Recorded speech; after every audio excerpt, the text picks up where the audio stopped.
উড়িষ্যায় কাজে যেয়ে প্রায় 20-25 জন এসে আমাদেরকে বাইরে ডাকলো। আগে মারধর করার পর তারপরে আধার কার্ড দেখলো, কান চলে চোট মেরেছে, মাথায় এখানে সব মেরেছে। কিসের বাড়ি মারছিল? ওরা সব হাতের বাড়ি মেরেছে, কান চলে চোড়ও মেরেছিল। কোথায় হয়েছিল ঘটনা? ওটা আপনার হয়েছিল ভবন এই বারিপদা, উড়িষ্যায় বারিপদা। ময়ূরভঞ্জ ডিস্ট্রিক্ট।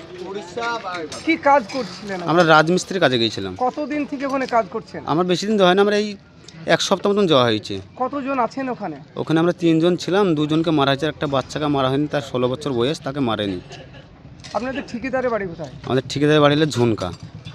তারপরে কি হলো? কি কারণে মারা হয়েছে? আমাদের রুমে রান্না বান্না করে রুমে বসেছিলাম, দিয়ে ওরা প্রথম গোটা 5 জন ভিতরে গেল, দিয়ে বললো বাইরে এসো। দিয়ে বাইরে যাওয়ার পর ওরা প্রায় 20-25 জন হলো, দিয়ে আমাকে প্রথম আধার কার্ডের লেগে বললো। দিয়ে আধার কার্ডের পর দিয়ে আধার কার্ড দেখাতে যাচ্ছি, দিয়ে আগে আমার কান চলে 2 চোট মেলো। কান চলে চোট মারার পর মাথায় 25 জন মতন ফাইট মেরেছে। ফাইট মারার পর তারপরে আমাকে রুমে যেয়ে আধার কার্ড দেখলো। কতজন মতন ছিল ওরা? ওরা প্রায় 20-25 জন মতন ছিল। আচ্ছা, আধার কার্ড দেখানোর পরে? আধার কার্ড দেখানোর পর বলতে তো জালে আধার কার্ড, এরকম কার্ড 25-26টা বানানো যাবে দেখছি বানানো। আপনাদের কাছে কি জালি আধার কার্ড ছিল? না, আমাদের অরিজিনাল কার্ড ছিল। আপনাদের কেন মারলো? ওই তো বাংলাদেশি বলে আমাকে মেরেছে। বাংলাদেশি? হ্যাঁ, বলছি বাংলাদেশ তোরা। কারা মেরেছে? ওই উড়িষ্যার ওইখানকার বজরঙ্গবালী দলেই মেরেছে। তারপরে আপনারা ঠিকাদারকে কিছু বললেন? আমরা ঠিকাদারকে ফোন করেছিলাম, ঠিকাদার বললো ঠিকাদার তো বাড়িতে ছিল না, ঠিকাদার ওর বাবা মরে গেছে, দিয়ে বাড়ি এসেছে। দিয়ে আসার পর ওখান থেকে ফোন করে প্রায় 20-25 জনকে জোগাড় করেছিল। আমরা ওখান থেকে বেরিয়ে চলে এসেছিলাম। আমাদেরকে মারধর করা হয়েছে, দিয়ে জয় শ্রীরাম পর্যন্ত বলি দেওয়া হয়েছে। তো ওখান থেকে চলে আসলেন কেন? তো ওখানে থাকলে যেন আমাদেরকে মারছে।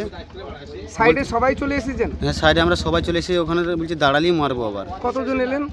আমরা 3 জন ছিলাম, 3 জনই চলে এসেছি। আপনারা ওখানে প্রশাসনকে জানাননি? ওখানকে প্রশাসনে তো কোনো স্টেপ নিচ্ছে না। কি জানাবো প্রশাসনকে? উড়িষ্যায় কোনো জায়গায় প্রশাসন কোনো স্টেপই নিচ্ছে না। আপনারা পাবলিক বাড়ির কাজ করতেন না কন্ট্রাক্টর? আমরা পাবলিক বাড়ির কাজ করতাম। সে পাবলিক বাড়ি যে বাড়ির কাজ করছিলেন আমরা বলেন, সে বাড়ির লোকেরা আপনাদের কোনো সাপোর্ট করেনি? না, আমরা যেখানে কাজ করতাম ওখান থেকে আমাদের এখানে যেমন কাফায়ডাঙ্গা থেকে যেহেতু অতটা দূর, এরকম ছাড়াছাড়ি 1 কিলোমিটার আমরা একটা রুমে থাকতাম। মারার পর গেছিল বলো না? দিয়ে মারার পর তারপরে ওরা গেছিলো, আমরা ওখানে ছিলাম না। ওখানে থেকে আমরা চলে এসেছিলাম ওখানে স্টেশনে। যাদের কাজ করছিলেন তারা কোনো স্টেপ নেয়নি? তারা তো ওখানে ছিল না। এরা মারার পর এসেছে। মারার পর কোনো এসেছে। স্টেপ নেয়নি, প্রশাসনকে জানায়নি? তারা আমাদের ঠিকাদার তাকে বলেছে, তা বললো তোমরা থাকলে নাহলে আমরা প্রশাসনকে জানাতাম। তা আমরা ওখান থেকে চলে এসেছিলাম। কবে বাড়ি ফিরলেন? আমরা কাল দুপুরে বাড়ি ফিরেছি। কতটা আতঙ্কের মধ্যে আপনারা ওখান থেকে বাড়ি ফিরলেন?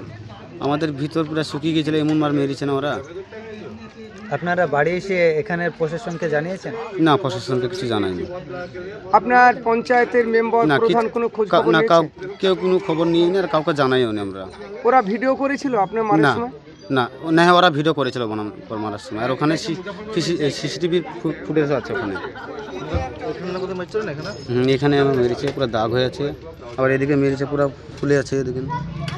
আপনার পরিচয়টা দেন। আমার নাম ইফাজুল শেখ। বাড়ি?